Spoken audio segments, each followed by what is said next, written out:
Here's a strange truth. The reason you freeze up in English has almost nothing to do with talent, and everything to do with what your memory has been quietly keeping score of. Hey, welcome back to English Unleashed Lab. I'm your host, and today we're skipping the usual pep talk. I won't tell you to trust yourself. I won't tell you to stop being scared. I definitely won't ask you to stare into a mirror and repeat some line about how amazing your English is.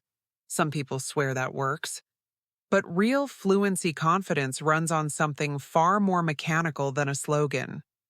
Here's the idea we're building the whole episode around. Confidence isn't a mysterious gift some learners wake up with. It's a forecast. Your mind constantly scans your history and quietly asks itself one question. If I open my mouth in English right now, what usually happens next? If the memories stored there are full of blank stares, tangled grammar, and awkward silence, your brain treats speaking like a threat and slams the brakes. But if it finds a folder of small wins, it gives you the green light instead. It says, you've survived this before, you'll survive it again. So confidence never actually comes first. Proof comes first. Evidence beats emotion every single time. That single sentence is basically the spine of this whole episode. You don't need to feel ready to speak. You need receipts that you're already capable of it. Think about how strange it is that we treat confidence as some kind of prerequisite. We tell ourselves, once I feel confident, then I'll try. But that gets the order backwards. Your brain isn't waiting for a feeling to grant permission. It's waiting for data. Data arrives only when you act, not when you think about acting. So the entire chase for a confident feeling before you speak is, in a sense, chasing the wrong thing at the wrong moment. Picture two students. Let's call the first one Mia. Mia is disciplined. An hour of English daily, grammar workbooks, video lessons, flashcards for new vocabulary. But she almost never actually talks. Every time a conversation might happen, she thinks, I'll wait until I feel prepared. So she waits. And waits. Now meet the second student, Leo. His grammar isn't nearly as polished as Mia's, and his vocabulary is smaller too. But every single day, Leo does one tiny act of speaking. He orders his coffee in English. He records a short voice note to a friend. He answers one question out loud in class. He even narrates his cooking to himself in the kitchen. Leo isn't fearless. He gets nervous constantly and he messes up plenty. But something important is happening in the background. His brain is quietly stacking up proof. 30 days later, Leo's mind holds roughly 30 separate memories of speaking English successfully. Mia's mind holds a mountain of textbook knowledge but almost no lived speaking experience. So who ends up sounding more confident? Obviously, it's Leo, not because he's naturally bolder, simply because he's carrying more evidence. That brings us to the first real rule. Confidence is built from remembered action, not from information. Your brain needs to actually witness you using the language. Thinking about a conversation isn't a conversation. Rehearsing lines in your head isn't speaking. Watching 100 YouTube videos of fluent speakers isn't speaking either. Your brain has to catch you in the act. But here's a trap almost every learner falls into. They assume a successful conversation has to be flawless. Zero mistakes, no hesitation, complete comprehension. That standard is fiction. A conversation can be messy and still count as a win. Maybe you blanked on a word. Maybe you had to ask someone to repeat themselves. Maybe your grammar wobbled the entire time and you only caught 70% of the reply. None of that is the real test. The only question that matters is, did the exchange keep moving forward? If it did, you won. Imagine you're in a shop looking for the fitting rooms. You try, "Excuse me, where's the space for putting on clothes?" It's a bit clunky, but the assistant understands instantly and points you the right way. Did you fail? Not even close. You had a goal, you got your message across, and you walked away with the answer you needed. That's a genuine speaking win. Yet most learners walk out of a moment like that remembering only the clumsy sentence.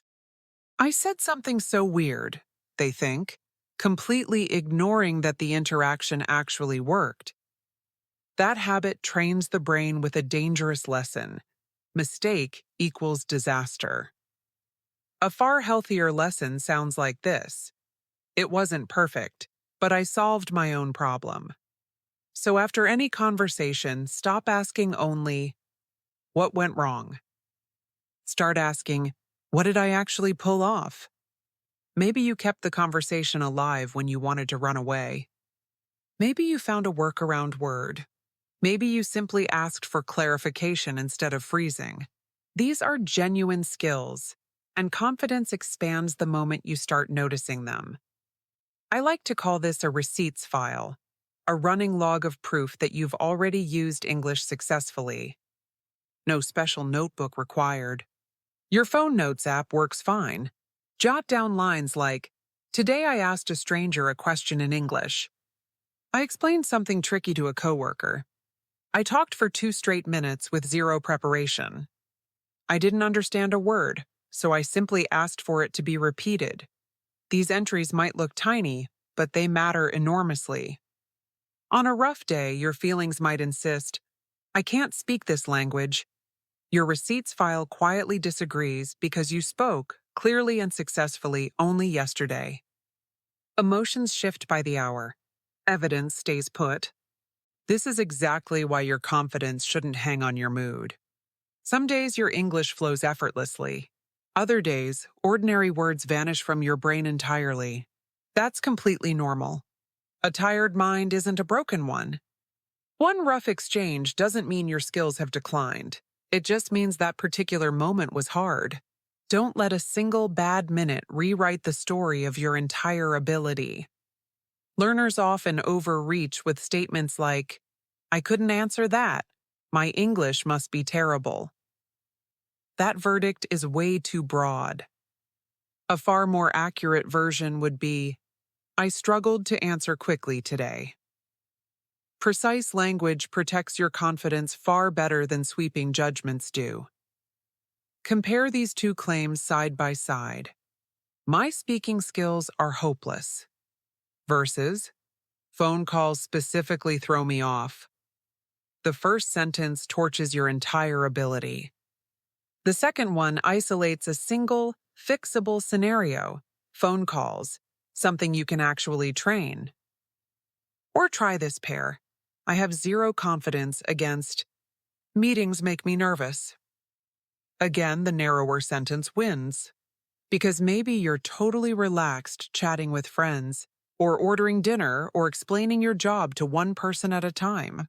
Confidence was never one giant switch. It's dozens of smaller ones. Think of it as confidence by context. You might already have restaurant confidence, or classroom confidence, or travel confidence, while interview confidence is still under construction. Nobody unlocks total confidence in one sweeping moment. Pick a single situation, build proof there, then move to the next. Say your goal is easier small talk. Don't just practice speaking in the abstract. Break it into 3 concrete moves: opening the conversation, keeping it alive, and closing it gracefully. For openings, try lines like, "How's your day been so far?" Or, "Have you been busy lately?" To keep things rolling, try, "Really? What happened next?" Or, "How did that make you feel?" And to wrap things up smoothly, "It was great chatting with you." Or, "I should let you get back to it." Suddenly, the whole situation feels far more predictable. And predictability calms the nervous system down. Now here's a piece most learners completely skip: recovery language. This might be the single most valuable idea in this entire episode. Most learners imagine confidence means never hitting a snag mid-conversation. Real confidence means already knowing exactly what to do the instant a snag appears. Picture an experienced driver. They don't expect an empty road forever. They simply know how to brake, swerve, and react the moment danger shows up. Speaking is the same. You don't need every single word memorized.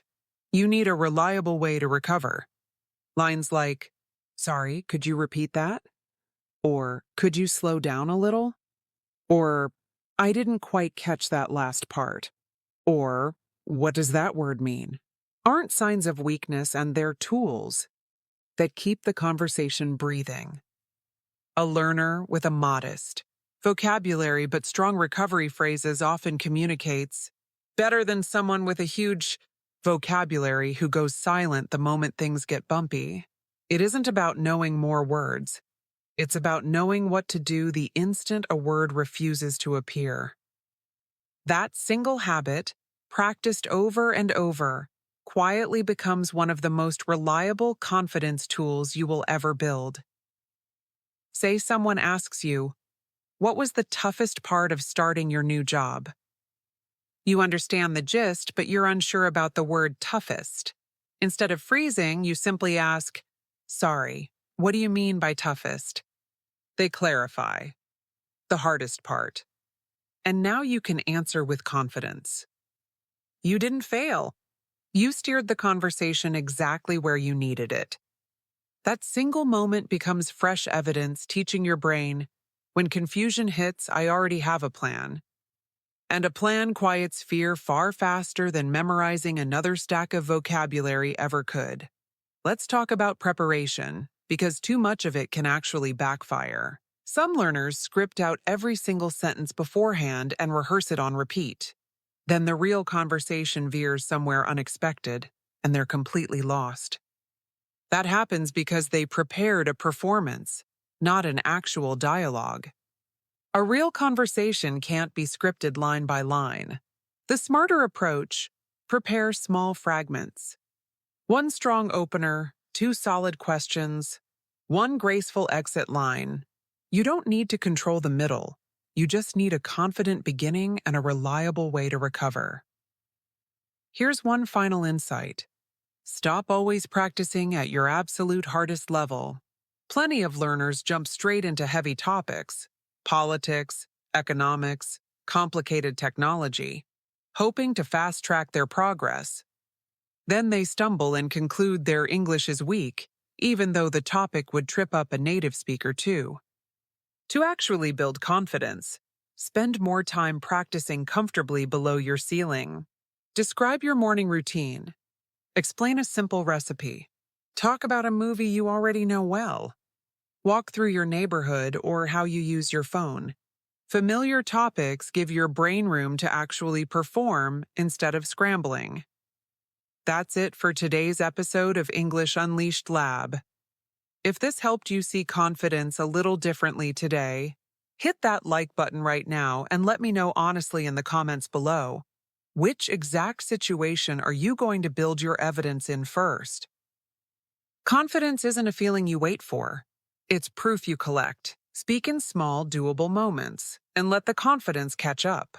Start today, start small, and let tomorrow's version of you inherit a slightly fuller receipts file. See you all in the next one.